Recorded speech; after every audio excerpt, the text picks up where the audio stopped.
बुराड़ी विधानसभा के कांग्रेस के पूर्व प्रत्याशी मंगेश त्यागी ने बंगाली कॉलोनी नाले को लेकर विधायक संजीव झा पर जमकर प्रहार किया। बंगाली कॉलोनी का नाला गंदगी से भरा पड़ा है और नाले के कुछ हिस्से को मिट्टी से पाट दिया गया है। बंगाली कॉलोनी 100 फुटे रोड पर गंदगी का आलम यह है कि निकलने वाले राहगीर मुंह पर रुमाल लगा के निकलते हैं। अभी बारिश आने वाली है, यदि नाले की सफाई नहीं हुई तो क्षेत्र में जलभराव की समस्या पैदा हो जाएगी। मंगेश त्यागी का कहना था कि क्षेत्र में पानी की समस्या जस की तस बनी हुई है। मंगेश त्यागी का कहना था कि विधायक संजीव झा नींद से नहीं जागे तो क्षेत्र के लोगों के साथ विधायक और दिल्ली सरकार के खिलाफ उग्र प्रदर्शन करेंगे। आज अब मानसून आने वाला है, दिल्ली में बरसात का मौसम है और जो कि क्षेत्र का पानी जितना भी बरसात का सुचारू रूप से निकल जाए उसके लिए नालों की सफाई की जानी है। लेकिन यहाँ आप हालत देख रहे हैं, इधर दिखाइए जरा, ये आप कह सकते हैं कि ये नाला है। हम इस टाइम नाले के ऊपर खड़े हुए हैं। नाला आप कह सकता है, कोई व्यक्ति नहीं कह सकता है कि ये नाला है। अगर बरसात होगी तो वो इसका नाले का जो पानी, ये बरसाती नाला है, जो कि ये पानी निकलने के लिए जो बरसात होते है उसका पानी, जितनी कॉलोनियों का पानी इसी के माध्यम से बाहर जाता है। आप ये कह सकते हैं, कोई भी देख के बता सकता है कि ये नाला नहीं, ये पूरा नाला अटा हुआ है। अब इसमें देखिए, मुझे ये लगता है कि हमने एक आवाज उठाई थी कि नाला बंद करके एक रोड बनाया जाए।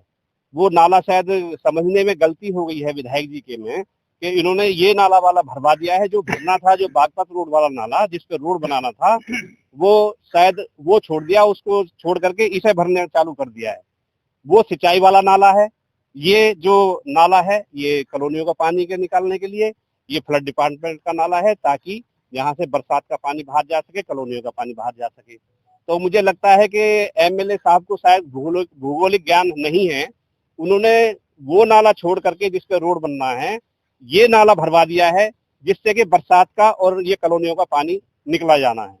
तो ये मैं कहना चाहूंगा कि उनकी सोच को मैं ये कह गया, उनकी सोच कितनी बड़ी है या छोटी है कि ये नाला भरवाया जा रहा है। आप देख रहे हैं ऊपर इस पे मिट्टी डाल करके इसको भरवाया जा रहा है, तो इसमें बरसात का पानी कहाँ निकलेगा। नाले की सफाई तो हो रही है, उधर समता विहार अगर चले जाए, वेस्ट बंगाल विहार, तो उस साइड में तो सफाई हो रही है, लेकिन इधर नहीं दिख रहा है सफाई। इधर तो पूरा पड़ा है। देखिए, जब आपकी निकासी होगी तो पीछे सफाई करने से कोई फायदा नहीं, ताकि जो आगे आप सफाई करेंगे, जब पानी निकलेगा तभी उसका कोई फायदा है। अगर आप पीछे सफाई कर देंगे, जहां से इसका पानी निकलना है उसकी आप इसे भर दोगे, तो उसका नाले का पानी जाएगा कहाँ, उसकी निकासी कहाँ से है, इसी नाले से उस पानी की नाले की निकासी है। तो ये बहुत बड़ी समस्या का है इस बुराड़ी विधानसभा में कि जो बरसात आने वाली है, बरसात के मौसम में जितने भी नाले हैं उनकी सफाई की जाए सुचारू रूप से, ताकि जो पानी बरसात का हो बाहर निकले। और यहाँ हम नजारा देख रहे हैं, दूसरा ही देखने को मिला है कि इसको नाले को भरा जा रहा है मिट्टी डाल करके। तो मैं ये सिर्फ ये अपने जो विधायक हैं या सांसद हैं, महोदय हैं, यहाँ जहाँ के प्रतिनिधि हैं, मैं उनसे यही कहना चाहूंगा कि आकर के देखिए, और जो आने वाली समस्या मुंह फाड़े खड़ी हुई है बुराड़ी में, जो अब बरसात होगी उसका पानी कहाँ से निकलेगा, तो इस पे विचार करें और इस पे कार्य किया जाए। भ्रष्टाचार की बू आ रही है, क्योंकि सफाई के नाम पे जो है करोड़ों रुपए खर्च हो रहे हैं और सफाई हो नहीं रही है। देखिए जी, अब वो कहावत याद आती है, घोड़े चल रहे हैं घास और गधे खा रहे हैं च्यवनप्राश। तो भ्रष्टाचार की तो आप देख ही रहे हैं, यहाँ जितने भी प्रतिनिधि हैं वो अपने च्यवनप्राश खाने में मस्त हैं। तो काम करने का, जो पब्लिक का काम, जो इन्हें मैंडेट, जो बुराड़ी जनता ने वोट देकर जिताया है, उनका दायित्व ये बनता है कि वो यहाँ बुराड़ी के विकास के लिए कार्य करें, ना कि वो एसी में बैठ करके अपने वहाँ प्लान बना रहे, नहीं प्लान बना रहे, जब ज्ञान ही नहीं है, भूगोलिक ज्ञान। रोड वहां बनाना है, भर इसे रहे हैं। नाला वो बागपत रोड वाला भरना है, भर इस नाले को रहे हैं, जो कि ये सिंचाई वाले नाले को भरना था, ना कि जो ड्रेनेज वाला नाला है इसको भरना था। तो मैं सिर्फ यही कहना चाहूंगा, चाहे एमपी हो या एमएलए हो या काउंसलर हो, बुराड़ी के विकास के लिए काम करें। और जो कूड़े का ढेर अंबार लगा हुआ है जितने भी काउंसलर, में उनको ये कहना चाहूंगा कि सफाई पे ध्यान दें।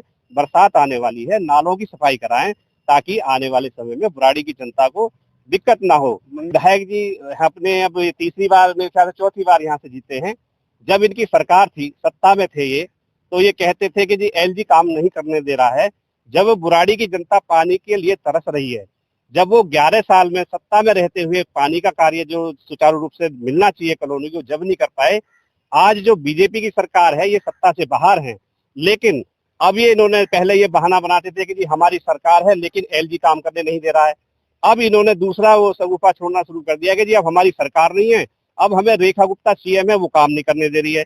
अब ये बताइए इसमें बुराड़ी की जनता की क्या गलती है कि आपको यहाँ से चुना गया, आपको देखो वोट दिए है बुराड़ी की जनता ने, आपको एमएलए यहाँ से विधायक बनाया हुआ है, तो आपका दायित्व ये बनता है कि आप किसी भी तरीके से वो आप में सक्षम होना चाहिए आपको कि वो किस तरीके से आप इस बुराड़ी की जनता के लिए काम करेंगे, ना कि बहानेबाजी आप करें कि पहले आप सत्ता में थे कि एलजी काम नहीं करने दे रहा है जी, अब आप सत्ता से बाहर हैं तो ये बीजेपी की सरकार है, अब हमें जो रेखा गुप्ता सीएम है वो काम नहीं करने दे रही है। तो ये कब तक आप पब्लिक को झूठा बोल कर ये पब्लिक को बहकाने का काम करेंगे।